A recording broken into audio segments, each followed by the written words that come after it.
Jakari signed the divorce papers with a smirk, while his mistress kissed his neck right there at the dinner table. His mother clapped and said, "Finally, 5 years of dead weight gone." His sister filmed the whole thing, laughing, zooming in on his wife's face, waiting for her to break.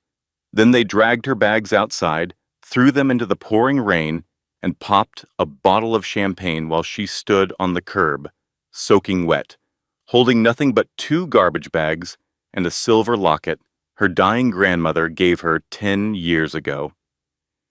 They posted the video online with the caption, "Trash Day came early." 50,000 people watched it by morning. They called her worthless. They said she brought nothing to the marriage. They said she was nobody from nowhere. But inside that locket was a phone number she had never dialed, not once in 10 years. That night, standing in the rain with nothing left to lose, she finally called it. 30 minutes later, a black Rolls-Royce turned onto that quiet suburban street, then another, a convoy of luxury vehicles lined up along the curb, like a silent army arriving for war. A man stepped out, tall, broad-shouldered, wearing a suit that cost more than Jakari made in a year. He walked through the rain like it wasn't even there, took her hand, and said 5 words that made Jakari's knees buckle. "Let's go home, baby girl." That man was her father, a billionaire, one of the wealthiest men in America, and Jakari had just thrown his daughter into the rain. But here's the part they didn't see coming. She told her father no. She didn't want his money. She didn't want his power. She wanted to fight her own war. And what she uncovered about Jakari, his mistress, and even his own mother, was more devastating than anything money could buy. This is not just a story about karma. This is a story about a woman who lost everything and proved that her worth was never tied to a man, a name, or a bank account. It is a story about what happens when you stop waiting for someone to see your value and start fighting for it yourself. If you have ever been underestimated, overlooked, or made to feel like you were not enough, this story is for you. Stay until the end. It will change the way you see yourself. Like this video if you believe in second chances. Subscribe if you want more stories that remind you who you really are. Hit that notification bell so you never miss one. And share this with someone who needs to hear it today. Because sometimes a story finds you exactly when you need it most. Now let me take you back to the beginning. Nia Carter stood in a courtroom wearing a dress she bought at a thrift store for $11. No jewelry, no makeup. Her hands were folded in front of her, steady as stone, even though everything inside her was shaking. Across the aisle sat Jakari Jennings, her soon-to-be ex-husband, in a designer suit that cost more than her monthly rent. Simone Avery sat beside him, legs crossed, lips glossed, looking at Nia the way you look at something stuck to the bottom of your shoe. And behind them, like a general surveying the battlefield, sat Lorraine Jennings, Jakari's mother, with a smile so sharp it could cut glass. They thought they had already won. Jakari's lawyer stood up and made the demand with a straight face: $150,000 in damages. He claimed Nia had deliberately sabotaged her husband's business, undermined his reputation, and caused irreparable financial harm through emotional manipulation. The courtroom murmured. A few people shook their heads. One woman in the gallery whispered to her friend, "That poor girl." Nia didn't flinch. She had learned a long time ago that flinching only made cruel people crueler. Then her phone buzzed, just once, a single text message. She looked down at the screen. Read it. And for the first time in 2 years of absolute hell, Nia Carter smiled. Not a sad smile. Not a polite smile. A real one. The kind that starts somewhere deep in your chest and rises up like a sunrise. Jakari saw it, and for the first time, Something flickered behind his eyes that looked a lot like fear. They spent 2 years trying to destroy this woman. They took her home, her dignity, her reputation, her peace. They threw her belongings into the rain and popped champagne while she stood on the curb with nothing but 2 garbage bags and a silver locket. They dragged her name through the mud, fabricated evidence, turned her own community against her, and tried to crush her in court with a lawsuit built on lies. But they forgot one thing. You should always know exactly who you are dealing with before you declare war. This is the story of how Nia Carter lost everything and took back even more. But let me take you back to the beginning. Here is something most people learn too late. When someone shows you who they are the first time, believe them. Nia didn't. And that is where this whole thing started. She grew up in a town so small it didn't have a stoplight, just one main road, a church with a crooked steeple, a general store that sold everything from fishing bait to birthday candles, and rows of houses with wraparound porches where folks sat and told stories until the lightning bugs came out. The town sat in the middle of Georgia, in a pocket of red clay and pine trees, where everybody knew your name, your grandmother's name, and exactly what you brought to the church potluck last Sunday. It was the kind of place where time moved slow and love moved deep. Nia was raised by her grandmother, Miss Altha Carter. Miss Altha was a woman built from prayer, patience, and cornbread. She had hands that could braid hair, fix a leaky faucet, and hold a crying child all in the same afternoon. She didn't need much to be happy. A garden full of collard greens, a Bible with the pages worn soft, and her grandbaby sitting on the porch beside her. Nia's father, Vincent Monroe, left when she was 4 years old. Not because he didn't love her, but because he had a dream that was bigger than that little town could hold. He wanted to build something, an empire.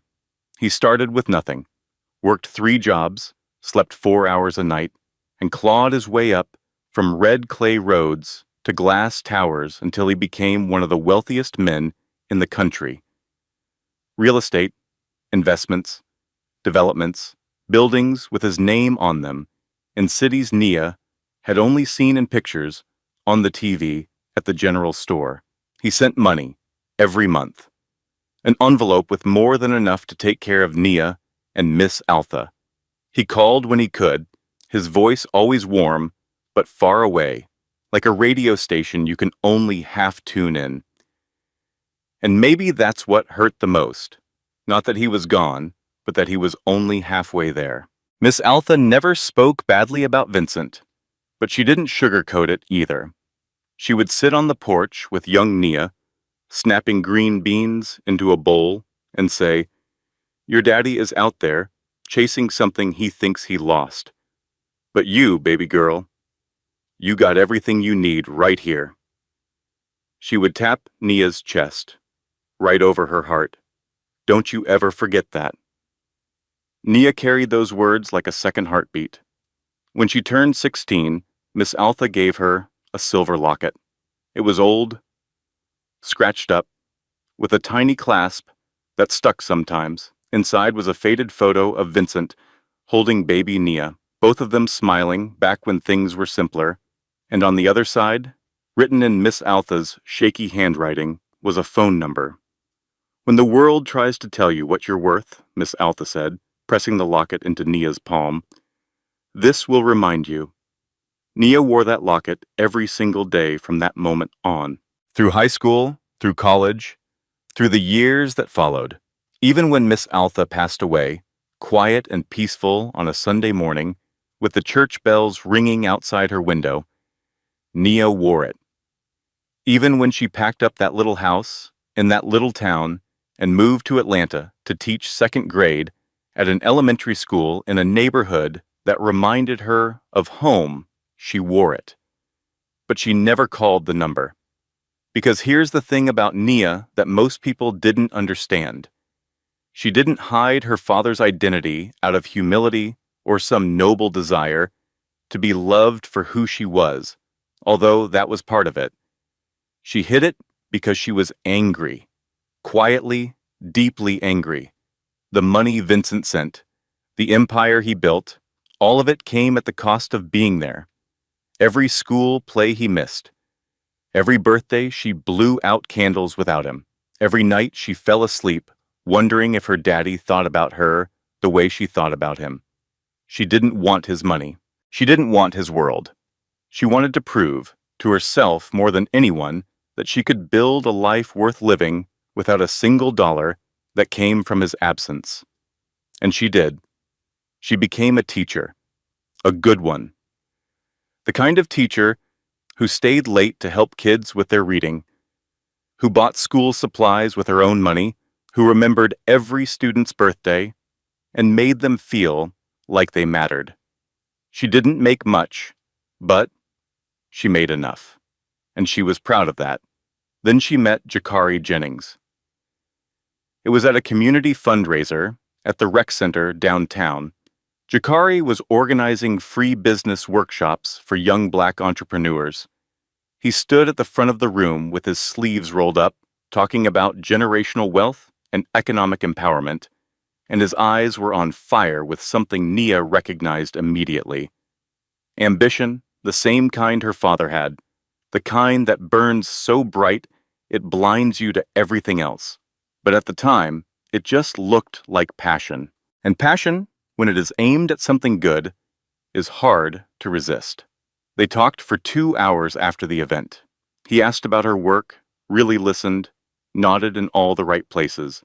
He told her about growing up in a rough part of the city, about his mother raising him and his sister alone, about how he swore he would make something of himself so his family would never struggle again. He seemed like a man with a mission. And Nia, who had spent her whole life watching a man with a mission walk away from her, thought maybe this time she could walk beside one instead. They dated for 2 years. He met her friends, went to her church, spent Sundays at her little apartment eating her cooking and talking about the future. He was attentive, kind, present. But there were small things, red flags that didn't look red at the time. They looked pink. Almost harmless. He checked the bill twice at restaurants, then got embarrassed when she noticed.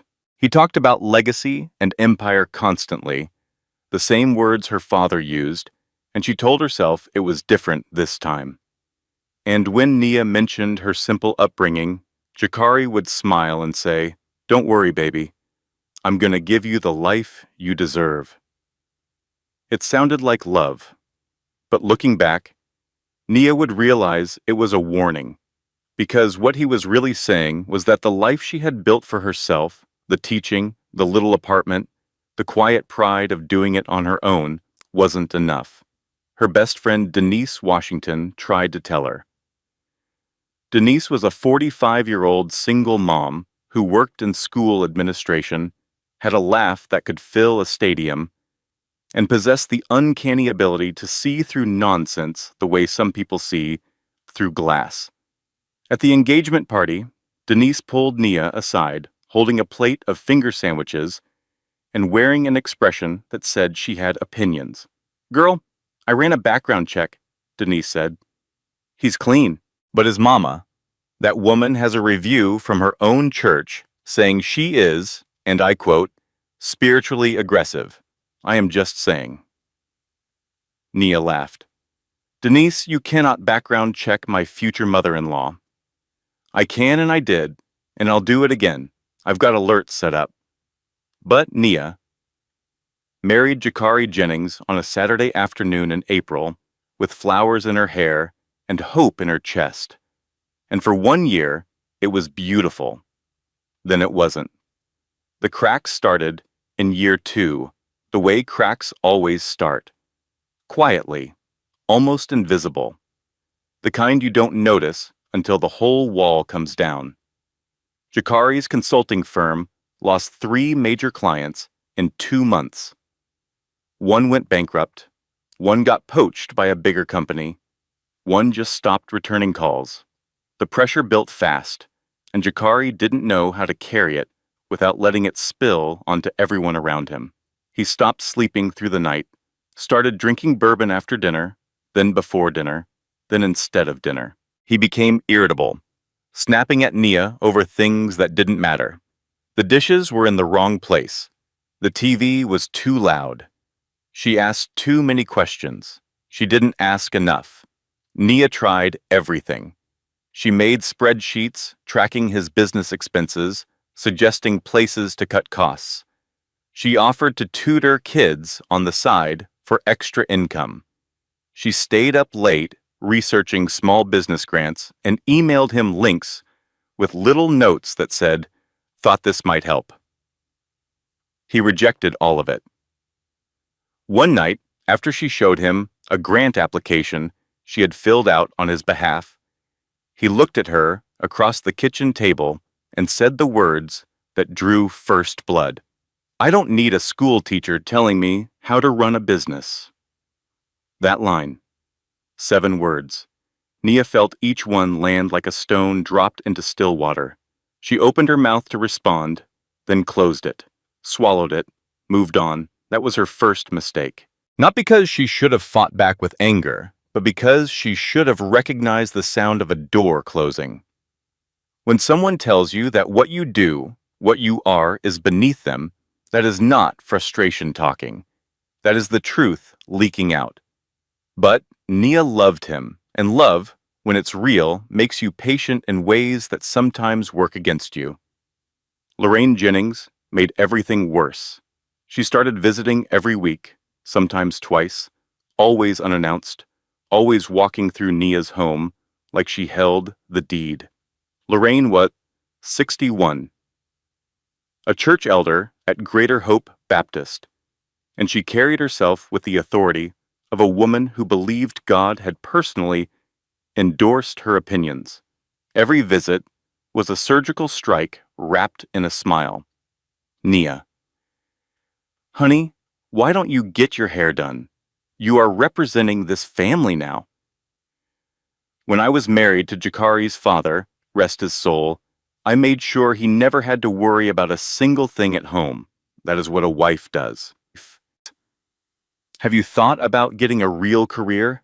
Teaching is sweet, but it does not exactly open doors, does it? Nia, what are you bringing to the table? Seriously, what are you contributing? Nia handled it with grace. She tried to bond with Lorraine, cooked her favorite meals, remembered her birthday, sent handwritten cards.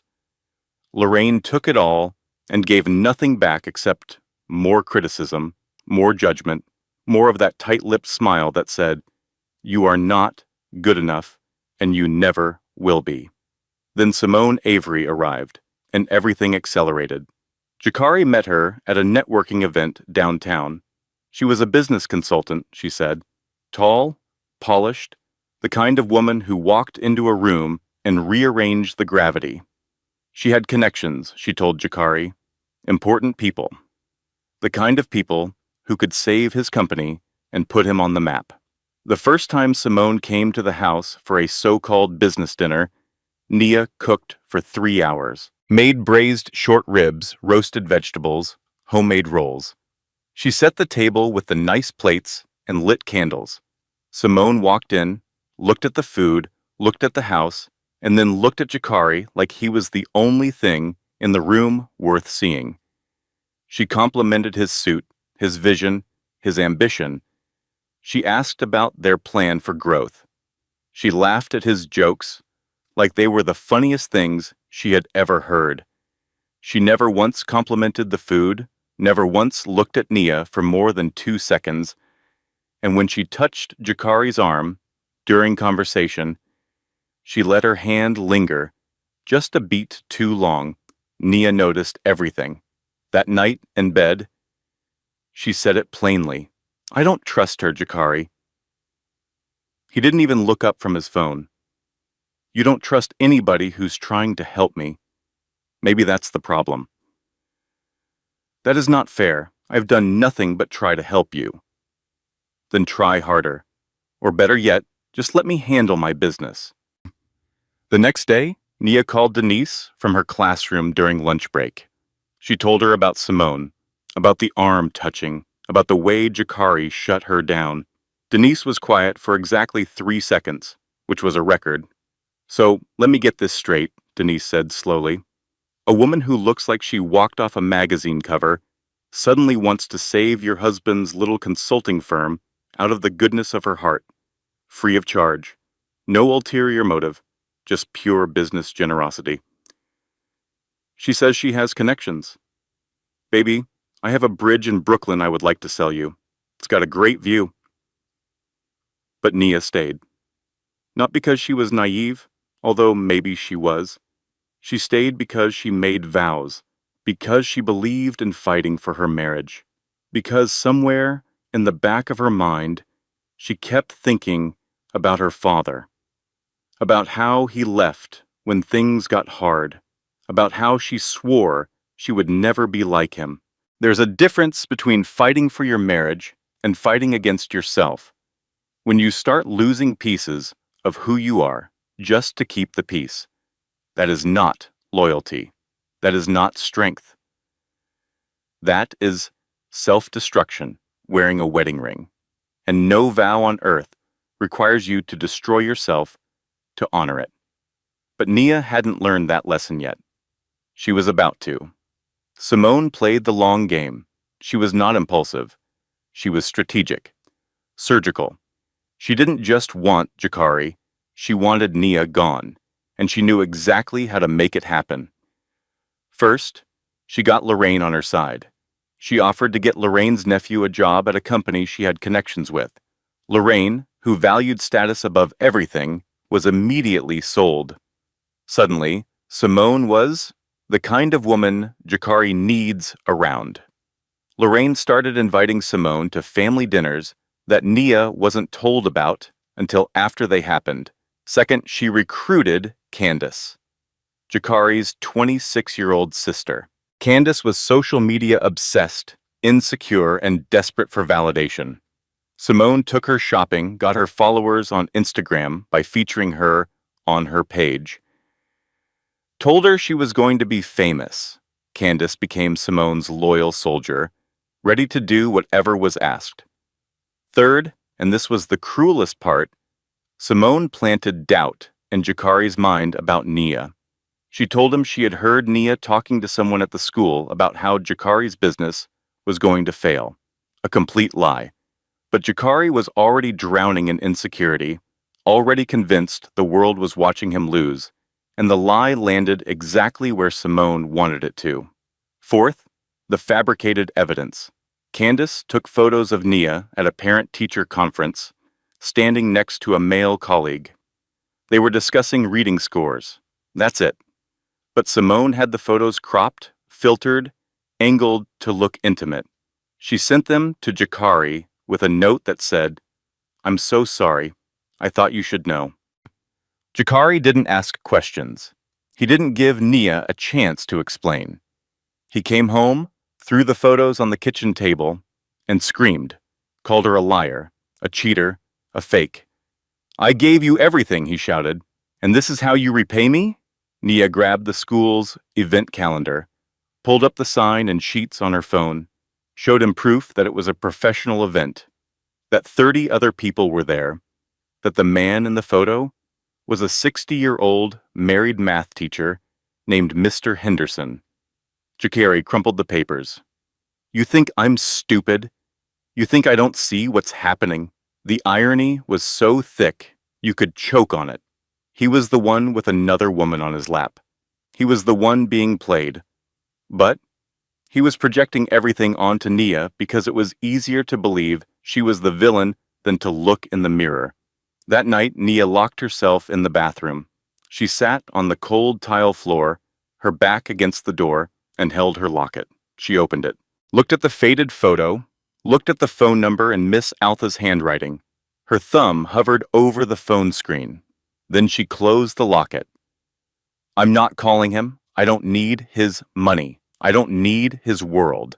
I just need my husband to see me." But her husband had already stopped looking. 5 years. That is how long Nia Carter held on. 5 years of trying to make love work when the other person had already quit. 5 years of cooking meals that went uneaten, of sleeping next to a man who faced the wall, of swallowing words she should have screamed. 5 years of watching Simone Avery slide into her life like water through a crack in the foundation, slow and steady and destructive. Their 5th wedding anniversary fell on a Saturday in April. Jakari told Nia he was taking her to dinner, a nice restaurant, just the two of them. Nia was cautiously hopeful. Maybe this was a turning point. Maybe he had realized what he was about to lose. She put on a dress she had been saving, navy blue with small white flowers, the kind of dress that made her feel like herself. She did her hair, put on the locket, and looked at herself in the mirror for a long time. "You deserve good things, Uitbazom," she whispered to her reflection. "Remember that." Jakari drove them to the restaurant without speaking. When they walked in, the hostess led them to a private table in the back. And that's when Nia's stomach dropped. Simone was already sitting at the table. Red dress, red lips, red nails. Sitting in the chair that should have been Nia's. And she wasn't alone. Lorraine sat to her left, dressed like she was going to a coronation. Candace sat across from them, phone out, camera ready. This wasn't dinner. This was an ambush. Jakari sat down next to Simone. He didn't look at Nia. He reached into his jacket pocket and pulled out a manila envelope, slid it across the table. "Sit down," he said, pointing to the only empty chair, the one facing all of them. Nia sat. She opened the envelope. Divorce papers. 23 pages. Already signed by Jakari. Already notarized. "It is over," he said, his voice flat, rehearsed. Like he had practiced this in front of a mirror. "Sign them. My lawyer drew everything up. You get nothing. The house is in my name. You contributed nothing to this marriage, and I'm not rewarding you for 5 years of dead weight." Simone put her hand on Jakari's arm and smiled at Nia. "Don't take it personal, sweetie. Some women are just placeholders." Lorraine nodded. "It is for the best, Nia. You were never the right fit for this family." Candace angled her phone for a better shot. "This is content," she whispered to herself, grinning. The other diners were trying not to stare.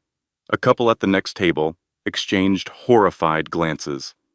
A waiter stood frozen by the kitchen door, unsure whether to intervene or disappear. Nia looked at the papers. She could feel the weight of their expectation pressing down on her. They wanted tears. They wanted begging. They wanted her to crumble right there at the table so they could toast over her broken pieces. But something had shifted inside Nia. Not in that moment, but over the past 5 years. Layer by layer, humiliation by humiliation. Something quiet and unbreakable had been building in the place where hope used to live. Not rage, not bitterness. Something harder than both. Clarity. She picked up the divorce papers. All 23 pages. She read every single one. Slowly, deliberately. Turning each page with care, while the table grew more and more uncomfortable. Simone shifted in her seat. Lorraine started tapping her nails on the table. Jakari's jaw tightened. "Just sign them, Nia," he said through his teeth. Nia closed the papers, placed them in her purse. Then she looked at Jakari, and her voice was steady as bedrock. "I will sign them, but not here, not like this. You want a divorce? Fine. But you will do it properly. Through lawyers, through the court, through the process. I am not your entertainment tonight." She stood up, pushed in her chair, looked at each of them one at a time, Simone, Lorraine, Candace, and finally Jakari. "Enjoy your dinner," she said, and walked out. The restaurant was silent for a full 5 seconds after she left. Then Lorraine waved down the waiter and ordered a bottle of champagne, as if cruelty was something worth celebrating. Outside, Denise Washington was waiting in her car. She had insisted on being the getaway driver because, as she put it, "I don't trust that man to bring you home in one piece, emotionally or physically." Nia opened the passenger door, sat down, and closed it. For a moment, she just stared straight ahead, her hands in her lap, the divorce papers in her purse, the locket around her neck. "How did it go?" Denise asked carefully. Nia's face crumpled. The tears came all at once, hard and fast and 5 years overdue. She sobbed so hard her whole body shook, and Denise reached over and held her, one hand on her back, saying nothing, just being there. For 5 full minutes, neither of them spoke. Then Denise said softly, "Okay, now we fight." Jakari was furious that Nia didn't sign at the restaurant. He had scripted the whole scene in his head. She was supposed to cry, she was supposed to beg, she was supposed to make him feel powerful and justified and right. Instead, she had taken his papers, kept her composure, and walked out with more dignity than everyone else at that table combined. And dignity, in the hands of someone you are trying to destroy, is infuriating. He came home that night with reinforcements. Lorraine and Candace arrived within the hour, mobilized like soldiers who had been waiting for the order. Nia was in the bedroom, sitting on the edge of the bed, looking at the locket, when she heard the front door slam open and 3 sets of footsteps coming up the stairs. They didn't pack her things with care. They threw them into black garbage bags, the kind you use for yard waste, like her entire life could be crumpled up and tossed to the curb. Clothes, books, toiletries, framed photos, everything mixed together with the kind of carelessness that comes from people who have already decided you don't matter. Candace filmed the whole thing, narrating like a reality show host. And here we have the ex-wife's sad little closet. "Girl, is this from Target? I can't even." Lorraine held up a framed photo of Nia and Miss Altha on the porch of the old house in Georgia. She looked at it, then set it face down in the garbage bag. "Sentimental junk," she muttered. Jakari stood at the front door and pointed outside. It was raining, not a light drizzle. A full Georgia thunderstorm that had rolled in like it had been scheduled for maximum dramatic effect. "Get out," he said. "Now." Nia stood in the hallway with her purse and her locket and nothing else. She looked at each of them. Then she said something in a voice so calm it made the air in the room change temperature. "I want you to remember this moment, every single one of you, because there is going to come a day when you wish you could take it back, and I won't be there to let you." Lorraine laughed, loud and sharp. "Honey, the only thing I am going to remember is the day my son finally got free." Candace zoomed in on Nia's face. "Say hi to the internet," she whispered. They threw the garbage bags into the rain. One landed in a puddle. The other split open, spilling clothes across the wet driveway. A blouse Nia had worn on her first day teaching. A scarf Miss Altha had knitted. A pair of shoes she wore to her wedding rehearsal dinner, all of it soaking in the runoff. Nia walked out into the storm. She didn't run. She didn't beg. She walked with her back straight and her head up, and the rain hitting her like the whole sky was trying to wash away what just happened. Behind her, inside the warm, dry house, Jakari popped a bottle of champagne. The sound echoed into the street, then laughter, then the clink of glasses. The neighbors watched from their windows. Some recorded, some whispered. One woman across the street, Mrs. Dolores Thompson, who was 73 and had seen more than most, shook her head and said to her husband, "That boy just made the worst mistake of his life. Mark my words." Candace posted the video to every platform she had. The caption read, "Trash day came early." Within minutes it started spreading. Friends of friends, then strangers, then people who had no connection to any of them, but felt entitled to an opinion. The comments came fast. Some people defended Nia, but the cruelest voices are always the loudest, and cruelty travels faster than kindness on the internet. By morning, the video had 50,000 views and climbing. Nia stood at the bus stop 4 blocks from the house, soaking wet, 2 garbage bags at her feet, one of them torn open. Her phone was at 8% battery. She called Denise. Voicemail. She called the school. Closed. She sat down on the metal bench. The rain hammered the roof of the bus shelter. She was cold in a way that had nothing to do with the weather. She opened the locket, looked at the faded photo of her father holding her as a baby, looked at the phone number. Her thumb trembled over the screen. "Not yet," she whispered. "Not yet." She closed the locket. That night, Nia Carter slept in a 24-hour laundromat on the east side of the city. She used her coat as a blanket and a garbage bag of her own belongings as a pillow. The fluorescent lights buzzed overhead. A dryer tumbled in the corner with someone's forgotten load. And Nia stared at the ceiling and made herself a promise. "I will not stay here. I will not stay broken. And I will not let them be the end of my story." Rock bottom is a terrible place to visit, but here is something nobody tells you about it. Rock bottom is also where you find out what you are actually made of. Not what you hoped you were made of, not what you pretended to be, what you actually are when everything else has been stripped away. Nia Carter was about to find out. Denise Washington showed up at the laundromat at 6:15 the next morning with a thermos of coffee, a bag of breakfast sandwiches, and an expression that could only be described as weaponized maternal fury. "Get in the car," she said. Nia didn't argue. Denise took her home, which was a 3-bedroom house in a quiet neighborhood that always smelled like cinnamon and laundry detergent. She gave Nia the guest room, clean towels, and very specific instructions. "You are going to shower. You are going to eat. You are going to sleep. And then we are going to figure out how to make that man regret the day he learned to talk." In that order. Nia showered for 45 minutes.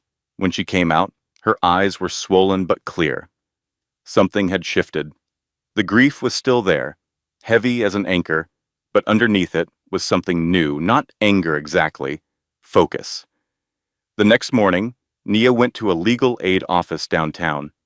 She couldn't afford a private attorney, but she could afford to show up.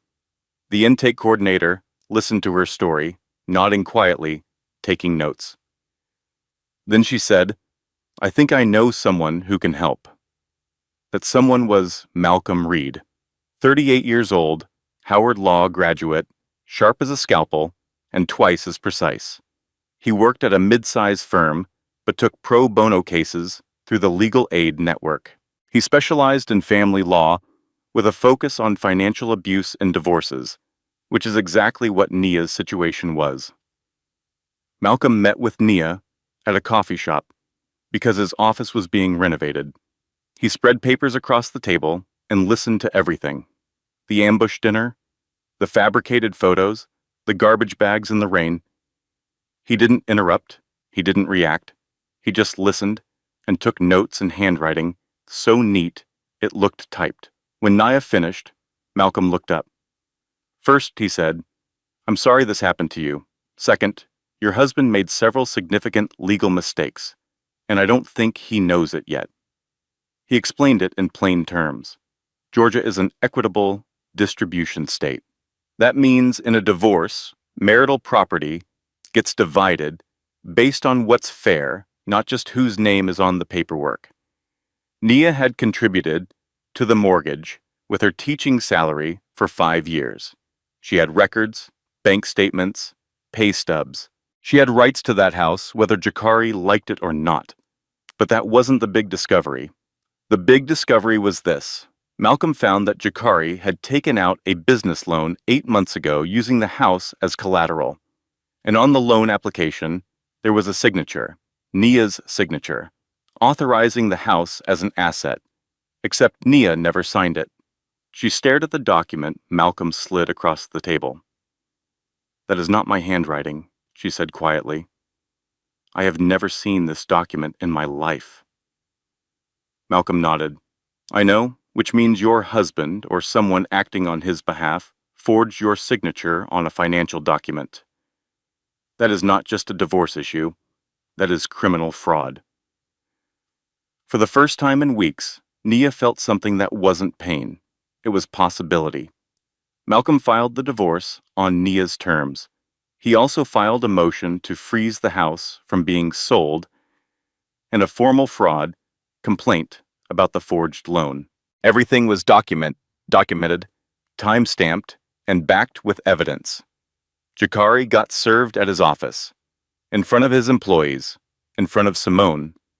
A process server walked in during a team meeting, handed Jakari the papers, said, "You've been served," and walked out. Jakari's face went from confused to pale to furious in about 4 seconds. Simone leaned over to look at the papers, and her jaw tightened. That evening, Nia sat in Denise's living room with a glass of cheap wine, the first she had allowed herself.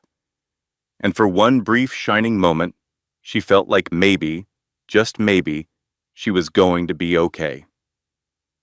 Denise raised her glass. "To you, girl, we are going from garbage bags to Gucci." Nia laughed. "I don't need Gucci." "Okay, fine. Target.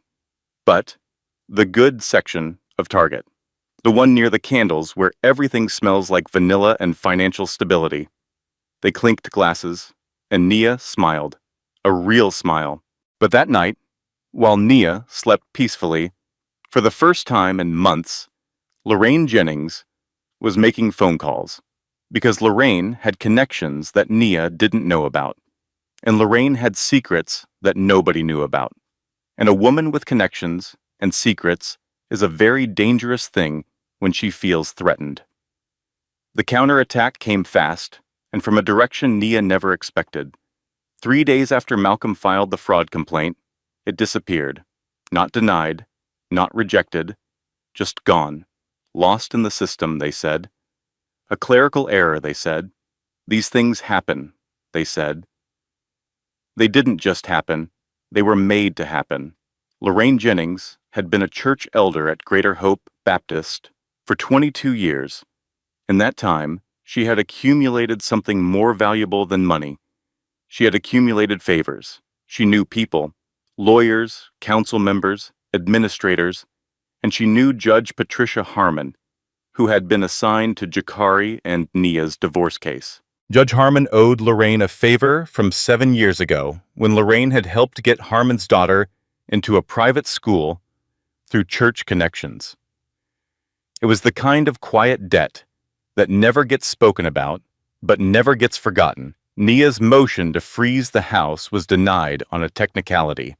The fraud complaint evaporated. And then Jakari's lawyer, newly energized and suspiciously well-prepared, filed a countersuit. The claim was breathtaking in its audacity. Jakari alleged that Nia had been emotionally abusive throughout their marriage, that she had deliberately undermined his business by discouraging clients, which was a complete fabrication, that she owed him $150,000 in damages for lost business opportunities caused by her alleged sabotage. Malcolm stared at the filing, like it was written in a language he couldn't believe anyone would speak out loud. "This is baseless," he said, "every word of it." But the judge assigned to the case is fast-tracking everything in Jakari's favor. Something is wrong here. Something was very wrong, but they didn't know how wrong yet, because Simone had been busy too. While Lorraine worked the legal system, Simone worked the court of public opinion. She created anonymous email accounts and contacted parents at Nia's school. The messages were carefully crafted, concerned in tone, but devastating in content. They included the edited photos of Nia with the male teacher at the parent conference, alongside fabricated text messages, messages Simone created herself, that suggested an inappropriate relationship. "Do you know what kind of woman is teaching your children?" the emails read. "Is this someone you trust with your kids?" The school had no choice but to respond. They launched an internal investigation, and while the investigation was pending, Nia was placed on administrative leave. No pay, no access to her classroom, no contact with students. Nia sat in the principal's office and listened to the words coming out of his mouth, but they sounded far away, like someone speaking underwater. Administrative leave, pending investigation. "We have to take these allegations seriously. We will be in touch." She walked out of the school building on a Wednesday morning, the same building where she had taught for 6 years, where she had stayed late to help kids with their reading, where she had taped student artwork to the walls and written encouraging notes in the margins of homework assignments. She walked out and didn't look back, because looking back would have broken her. Everything hit at once. In a single week, Nia lost her legal advantage when the judge sided with Jakari. She lost her income when the school suspended her. And then, as if the universe decided she hadn't suffered enough, Candace's video went nuclear. A gossip blog picked up the footage of Nia being thrown out. They ran it with the headline, "Wife Gets What She Deserves." And within 48 hours, Nia's name, her face, her school, everything was public. Comment sections exploded. Some people defended her, many didn't. Strangers who knew nothing about her life felt perfectly comfortable judging it. Then Simone delivered the kill shot. An audio recording surfaced online. It was Nia's voice, clear and unmistakable, laughing and saying, "I married him for the money. He is so stupid. I was going to take everything and leave." Except Nia never said those words, because the recording was AI generated. Simone had used samples of Nia's voice from Candace's videos to create a synthetic audio clip so convincing that even people who knew Nia had to listen twice. The recording went everywhere. The narrative crystallized overnight. Nia Carter wasn't a victim. She was a gold digger. She wasn't thrown out. She was exposed. She deserved everything she got. Denise called Nia that night. Her voice was tight with fury. "I just read the comments section on that blog," Denise said. "I need you to know something. I am deleting the internet. The whole thing. I am driving to Mark Zuckerberg's house right now and I am unplugging everything. The man has it coming." Nia almost smiled. Almost. She sat on Denise's couch that night, surrounded by the wreckage of her life. No money, no job, no legal hope. A $150,000 countersuit hanging over her head. Her reputation destroyed by a recording she never made. She was 32 years old, and she had nothing. Nothing except a best friend who would not leave, a silver locket with a phone number inside, and the quiet, stubborn refusal to die without fighting. She opened the locket. "I told myself I would never call this number. I told myself I didn't need anything from him, that I could handle this alone." She stared at the faded photo for a long time. "But I can't do this alone." She dialed. It rang once, twice, 3 times, and then a voice answered, deep, warm, familiar in a way that made her chest ache. "Baby girl, is that you?" Nia's voice cracked. "Daddy, I need your help." A pause. The kind of pause that holds everything. "But not your money," she said quickly. "I don't want your money. I need information. I need to know what I'm fighting." Vincent Monroe was quiet for a long moment, and when he spoke, his voice had shifted from warm to something made of iron. "Tell me everything." Vincent Monroe wanted to end it in a single phone call. He had the power. He had the connections. He could have burned Jakari's entire world to ash before breakfast and been back on the golf course by noon. "Let me handle this," he said. "One call. That is all it takes." But Nia said no. "If you do it, they will say I couldn't fight my own battles, that I am just a rich man's daughter who went crying to Daddy. I need to do this myself, Dad, but I need to see the whole board. I need to know what I am actually up against." Vincent was quiet for a moment. Then he said, "You sound just like your grandmother." "Good." Vincent provided one thing: a private investigator. Not to attack Jakari, not to intimidate anyone, just to gather facts. Everything legal, everything documented, everything that could stand up in a courtroom. The investigator's name was Carter Wells, and he was the best in the business. He had worked for Fortune 500 companies, federal agencies, and the occasional billionaire who needed the truth found fast and found clean. Vincent trusted him completely. Carter Wells went to work, and over the next 3 weeks, what he uncovered was so devastating that when he delivered the report to Nia, he told her to sit down first. Finding number 1. Simone Avery was not who she claimed to be. Her consulting firm was a shell company with no real clients, no real revenue, and no real purpose other than to look impressive on a business card. She was $200,000 in personal debt, spread across credit cards, personal loans, and a defaulted car payment. And here was the critical part. She had done this before. Jakari was not her first target. He was her fourth. Simone had a pattern. She found struggling businessmen, men with ambition, but no luck. Men whose egos were bigger than their bank accounts. She seduced them, embedded herself in their lives, extracted whatever money and assets she could, and then moved on to the next one. 3 other men in 3 different states had been left financially devastated by the same woman, and none of them knew about each other. Finding number 2, Lorraine Jennings had been stealing from her own son. For 3 years, she had been siphoning money from Jakari's business through a fake vendor account she had set up under a cousin's name. Small amounts at first, then larger ones, as she got bolder. The total was just over $90,000. This was why Lorraine pushed so hard for the divorce. Not because she hated Nia, although she did, but because Nia was organized. Nia was detail-oriented. Nia kept records, and Lorraine was terrified that eventually Nia would look at the books and find the discrepancies. Finding number 3.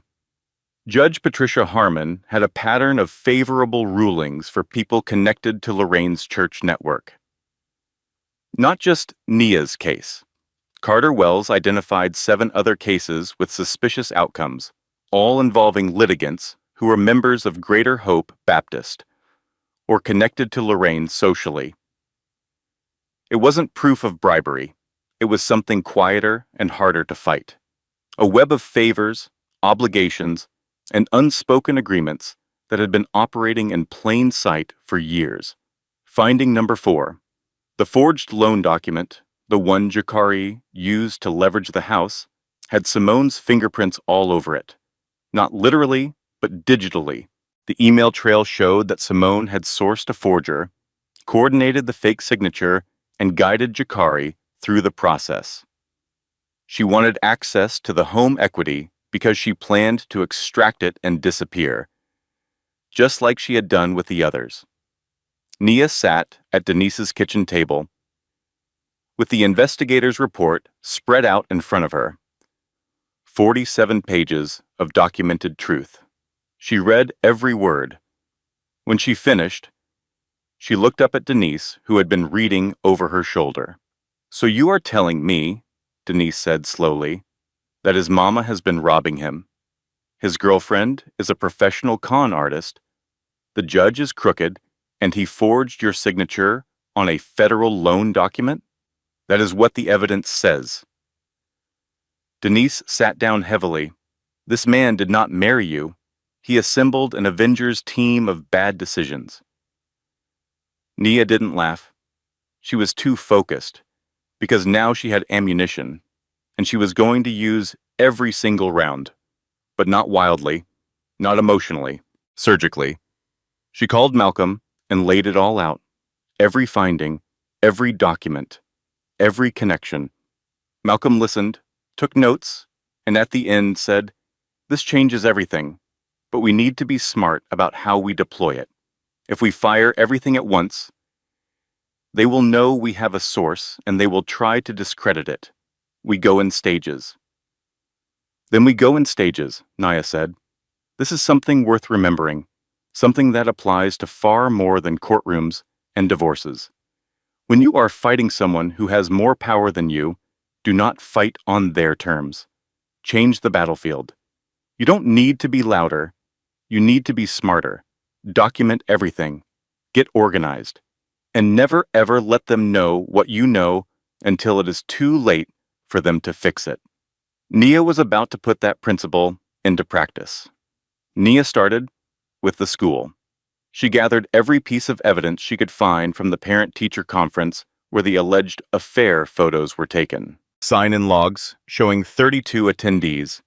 School security footage showing Nia in a crowded gymnasium surrounded by parents and staff. Emails from the principal confirming the event was a standard quarterly conference. A written statement from Mr. Henderson himself, the 60-year-old math teacher in the photos, who was so offended by the implication that he typed a 3-page letter on school letterhead and signed it in blue ink. Nia presented all of it to the school board directly, bypassing the principal who had been pressured by the anonymous complaints. She was calm, organized, and unshakable. She laid out the evidence like a teacher presenting a lesson plan, which, in a way, she was. The board reviewed everything. 2 days later, Nia was reinstated with a formal, written apology. The school also launched an internal investigation into the anonymous emails that had triggered the suspension. Then she moved to the legal front. Malcolm filed a motion to recuse Judge Harmon from the case based on documented conflict of interest. He included the investigators' findings on the 7 suspicious cases, the social connections to Lorraine, and the timeline showing how Nia's motions had been systematically dismissed, while Jakari's filings were fast-tracked. The motion landed like a grenade in a quiet room. Judge Harmon was not immediately removed, but the filing triggered a review by the Judicial Oversight Committee. Within a week, she voluntarily recused herself, claiming, conveniently, that she had a scheduling conflict. A new judge was assigned, Judge Robert Calloway, known for being thorough, fair, and completely immune to backroom politics. Nia allowed herself a breath. She was back at work. She had new legal footing. The corrupt judge was gone. For the first time in months, the ground beneath her feet felt solid. She told Denise, "I think we are going to be okay." She should not have said that. Because while Nia was carefully rebuilding her case, Candace Jennings was carelessly destroying her reputation at a pace that no courtroom victory could match. The original video of Nia being thrown out had continued to spread. What started as a local gossip piece became national entertainment. A major blog reposted it, then another. Then a podcast picked it up. Nia's full name, her school, her neighborhood, everything was out there, dissected by strangers with opinions and Wi-Fi connections. Some people rallied to Nia's defense, but the cruelest voices, as always, were the loudest. And then Simone played her final card, the AI-generated audio recording, the one where Nia's cloned voice laughed about marrying Jakari for money. It hit the internet like a bomb. Within 24 hours, the narrative that Nia was a victim was buried under the narrative that Nia was a fraud. Parents who had supported Nia's reinstatement at the school started getting harassed online for defending her. Some withdrew their support. The school board, under mounting public pressure, began reconsidering her position. Not because she had done anything wrong, but because she had become what administrators fear most, a distraction. Nia sat in her classroom after hours, the lights dim, the desks empty. She looked at the bulletin board she had decorated at the start of the year.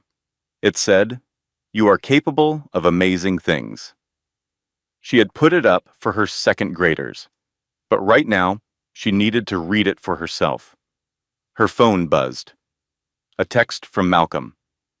"Don't panic, but the opposing counsel has filed a motion to accelerate the trial date. They want this in front of a judge before we have time to present our full evidence package. They're scared. That means we're close." Nia stared at the message. Then she opened the locket. Not to look at the phone number this time, just to look at the photo. Her father's smile, her own baby face, Miss Altha's handwriting. Grandma said, "When the world tries to tell you what you're worth, you tell it right back." She picked up her phone, called Malcolm. "File everything, all of it, now." The courtroom was full, not just with lawyers and parties, but with spectators. Nia's story had gone public in a way nobody planned, and now people wanted to see how it ended. The gallery was packed. A few reporters sat in the back row. Jakari walked in wearing his best suit, the navy one he saved for important meetings. Simone sat beside him, composed, her legs crossed, her face unreadable. Lorraine took her seat behind them, gripping her purse like a shield. Candace sat next to her mother, but something was different. She wasn't filming, she wasn't smiling. She was staring at the table in front of her with the expression of someone who had started to realize they were on the wrong side of history. On the other side, Nia sat beside Malcolm. She wore a simple gray dress, no jewelry except the locket. Her hair was pulled back. She looked calm in the way that deep water looks calm. Still on the surface, powerful underneath. Judge Calloway entered. He was methodical, unhurried, the kind of judge who read every page and asked questions that made unprepared lawyers sweat. Jakari's lawyer went first. He repeated the allegations: emotional abuse, business sabotage, the request for $150,000 in damages. He presented it with conviction, building a picture of Jakari as a hard-working man brought down by a manipulative wife. When he finished, Judge Calloway looked at Malcolm. "Counselor, your response." Malcolm stood. He buttoned his jacket, and then, piece by piece, he dismantled everything. He started with Simone. "Your Honor, the woman sitting beside Mr. Jennings has represented herself throughout this matter as Simone Avery, a business consultant. Her real name is Sharon Mitchell." The courtroom rustled. Jakari's head snapped toward Simone. Her composure cracked for the first time, just a flicker, but it was there. Malcolm continued. He presented the investigators' findings. Simone, or rather Sharon Mitchell, had no legitimate consulting business. Her firm was a shell company. She had outstanding warrants in 2 states for fraud, and Jakari was not her first victim. 3 other men in 3 different cities had been financially destroyed by the same woman using the same playbook.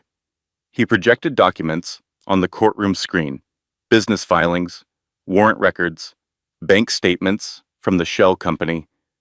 The pattern was undeniable. Jakari stared at Simone. "Is this true?" he whispered. She wouldn't meet his eyes. Judge Calloway studied the evidence. "Continue, counselor." Malcolm moved to the forged loan documents. He presented forensic handwriting analysis showing that Nia's signature on the loan application was fabricated.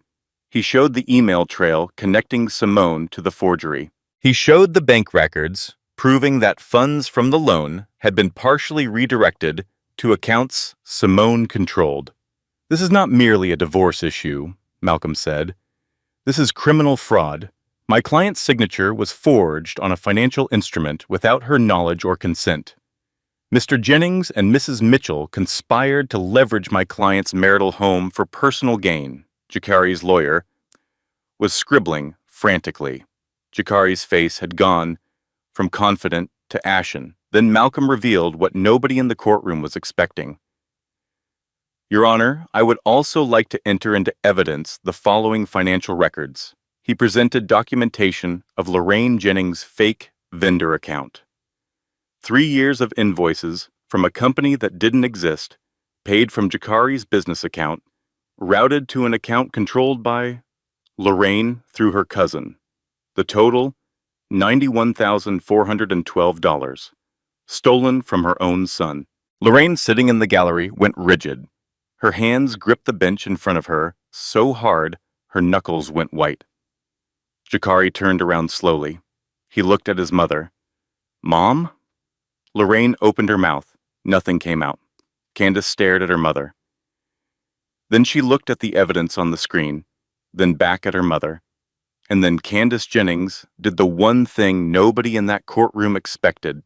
She started crying. Not performative tears, real ones, ugly, shaking, messy ones, because she had just realized that she had been a weapon in her mother's scheme, and she hadn't even known it. Malcolm let the moment breathe. Then he continued, "Finally, Your Honor, regarding the audio recording that has been widely circulated online. The recording in which my client allegedly admits to marrying Mr. Jennings for financial gain." He called a witness, a young man, 20 years old, a former student of Nia's, who was now studying digital forensics at Georgia Tech. He had analyzed the audio at Malcolm's request. His testimony was clear and devastating. The recording was AI-generated. Synthetic voice cloning, using samples taken from Candace Jennings' publicly posted videos of Nia. The forensic markers were unmistakable.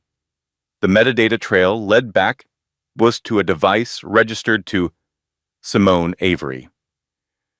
"The recording is fabricated," Malcolm said. "Every word of it. Manufactured by Ms. Mitchell and distributed specifically to destroy my client's reputation and prejudice this case." The courtroom was silent, the kind of silence that comes when people realize they have been watching something historic. And then Malcolm played his final card. "Your Honor, one last matter for the record." He paused, looked at Nia. She gave him a small nod. "Throughout these proceedings, opposing counsel has repeatedly characterized my client as a woman who brought nothing to her marriage, who contributed nothing, who had nothing, Mr. Jennings himself stated, and I quote from his deposition, that she was dead weight with no connections, no resources, and no value beyond her teaching salary." Malcolm looked directly at Jakari. "For the record, my client is the biological daughter of Vincent Monroe, founder and chairman of Monroe Holdings International. She has been aware of this her entire adult life. She has never used her family's name, their resources, or their connections. Not once. Not during her marriage, not during these proceedings. She chose to fight this battle with her own strength, her own resources, and her own determination." He turned back to the judge. "We submit this not for financial consideration, but to correct the fundamental lie that has been told about this woman from the beginning. She was never nothing. She chose to be ordinary. And that choice, Your Honor, tells you everything about her character." The courtroom erupted. Whispers, gasps, the sound of every assumption being revised in real time. Jakari's mouth fell open. He stared at Nia like he was seeing her for the first time, and in a way, he was. "She's Vincent Monroe's daughter?" he whispered, his voice cracked on the last word. Lorraine grabbed the bench in front of her. Simone went completely white. Judge Calloway waited for the courtroom to settle. Then he spoke. I have reviewed all evidence presented by both parties. I find the counterclaim by Mr. Jennings to be without merit and unsupported by any credible evidence. I find substantial evidence of fraud, forgery, and conspiracy against Mr. Jennings and Mrs. Mitchell.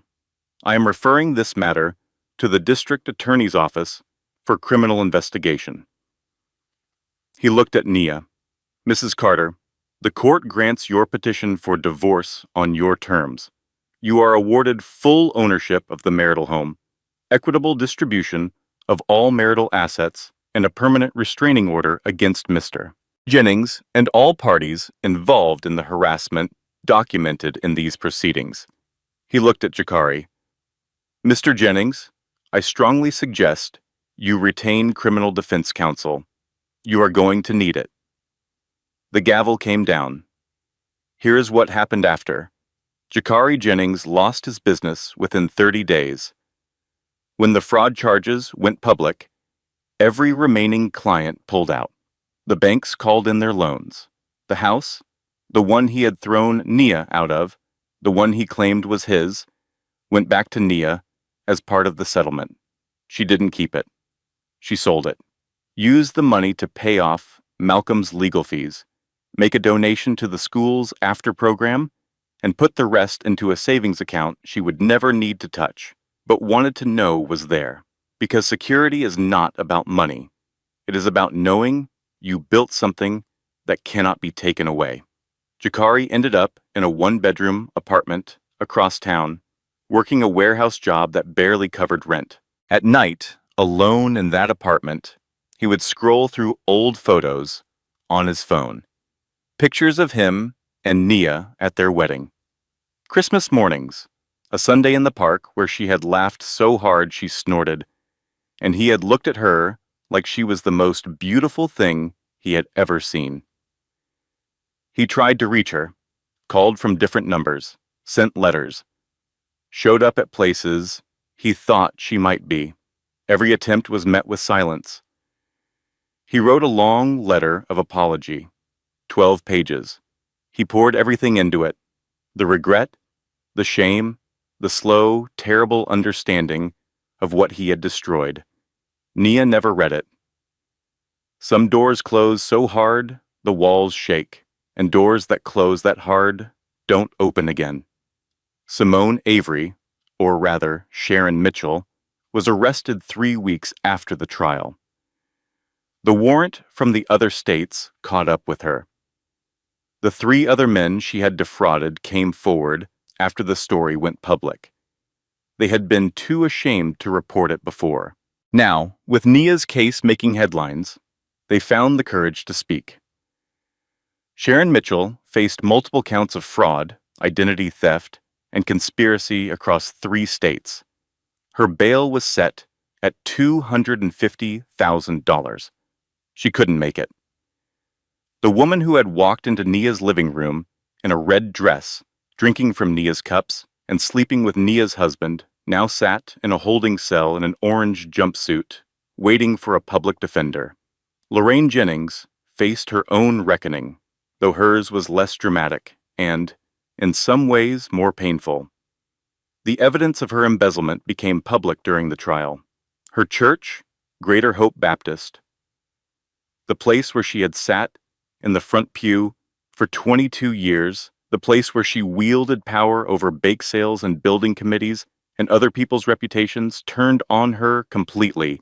They had seen Candace's original video.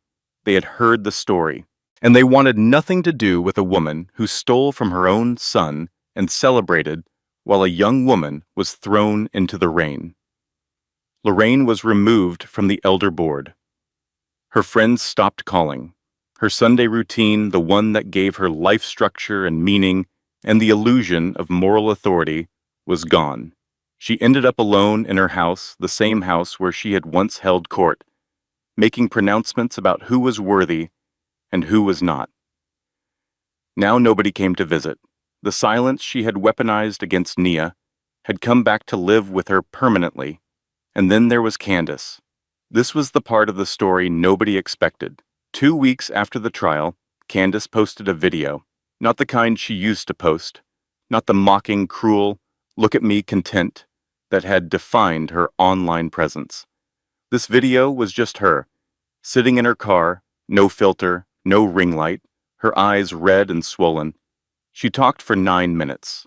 She talked about what she had done to Nia, how she had filmed her at her lowest moment and laughed about it, how she had helped her mother and Simone tear apart a woman who had never done a single thing to hurt her, how she had wanted attention so badly that she was willing to destroy someone else to get it. I was wrong, she said into the camera. I knew I was wrong while I was doing it, and I did it anyway because being cruel made me feel powerful. And that is the saddest thing I have ever had to say out loud. She sent Nia a message afterward, simple and short. I don't expect you to forgive me. I just needed you to know that I know what I did, and I am sorry. Nia read it. She didn't respond, but she didn't block her either. And in the complicated math of human relationships, that was something. Candace lost her job. The original video she posted had been flagged for online harassment, and her employers, a marketing firm that valued its public image, let her go. Her social media accounts were suspended.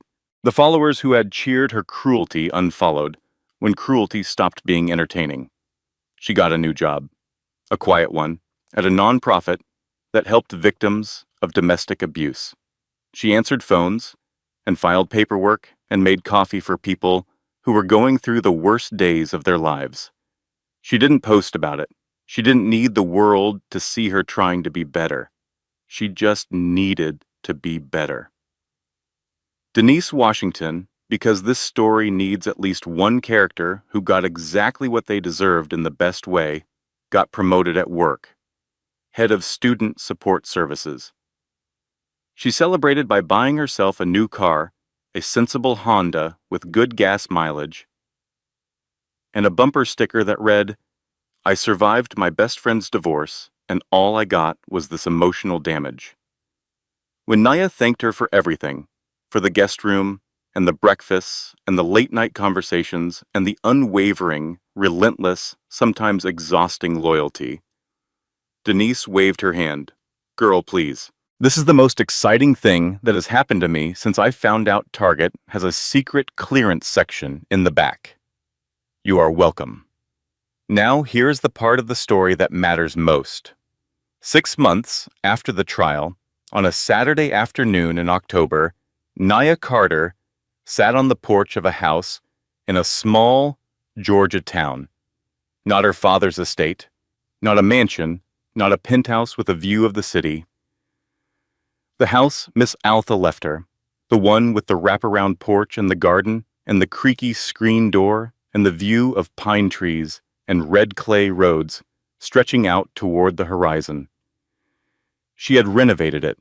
New paint, soft yellow, Miss Altha's favorite color, new garden beds with tomatoes and collard greens and marigolds, same porch, same rocking chair, same feeling of being exactly where you are supposed to be.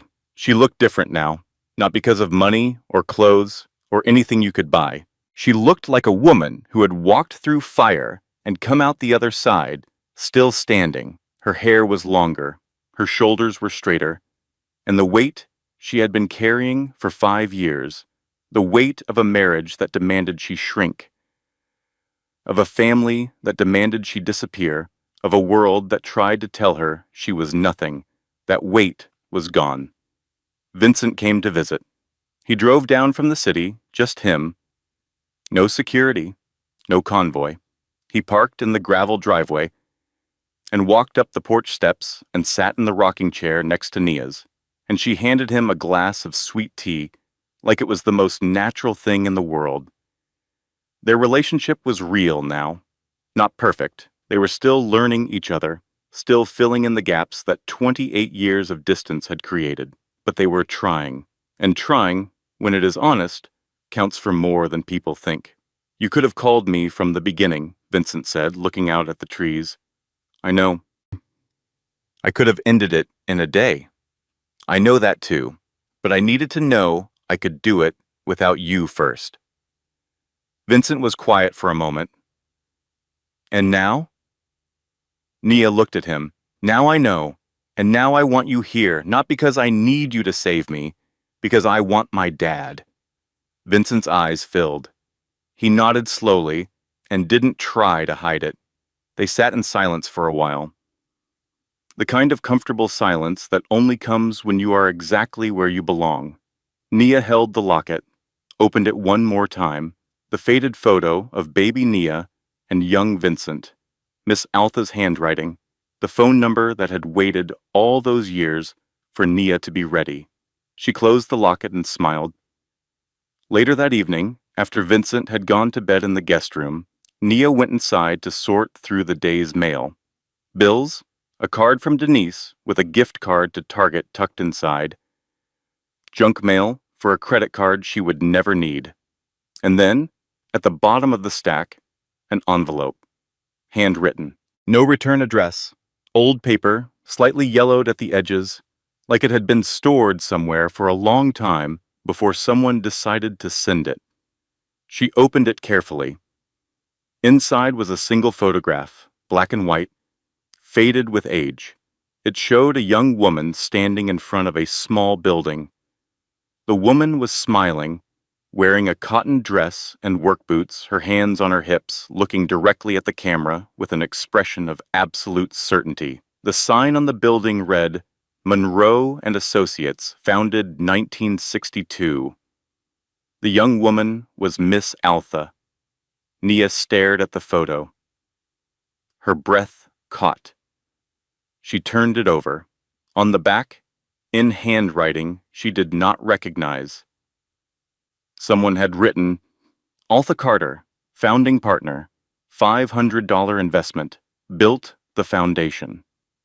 Miss Altha was not just Vincent's mother-in-law. She was his first business partner, the woman who had given a young man with a dream and empty pockets the $500 that started everything. The woman who never told anyone, who never asked for credit, who sat on this very porch and taught her granddaughter that wealth was not about money, while knowing, the whole time, that she had helped build an empire. The nothing that Lorraine mocked, the simple life, the small town, the cornbread, and the prayers, and the garden full of collard greens. That was the foundation. That was where the Monroe billions began. On this porch, with that woman, with $500 and faith. Nia held the photo against her chest and cried. Not sad tears, not angry tears. The kind of tears that come when you finally understand something that was always true, but you couldn't see until right now. The whole time, they said she came from nothing. She came from everything. And here's the last thing. The thing that matters more than the courtroom and the money and the revenge and all the rest of it. Nia didn't win because her father was rich. She won because she refused to let anyone else define her worth. The money didn't save her. The name didn't save her. She saved herself, with patience and evidence and the help of people who loved her, and the quiet, stubborn refusal to give up even when giving up would have been easier. Your worth was never about what you have in your bank account or whose last name you carry. It is about what was poured into you by every grandmother who prayed over your bed at night, by every teacher who believed in you when you didn't believe in yourself, by every quiet woman who built something the world refused to see. You are not nothing. You never were. And anyone who makes you feel that way, that tells you everything about them and nothing about you. If this story hit your soul, do me a favor and smash that like button. Subscribe for more stories like this. And drop a comment. Tell me, would you have called Vincent sooner, or did Nia do the right thing fighting her own battle first? And remember, some people will only realize your value after you are gone, but by then, you will be too far ahead to look back. Karma always keeps receipts. I will see you in the next one. This content was carefully researched, developed, and manually edited by our team to deliver meaningful stories with real-life lessons. Every character, every twist, and every word was crafted with one purpose: to remind you of your worth and inspire you to never let anyone define it for you. Thank you for watching, and we will see you in the next one.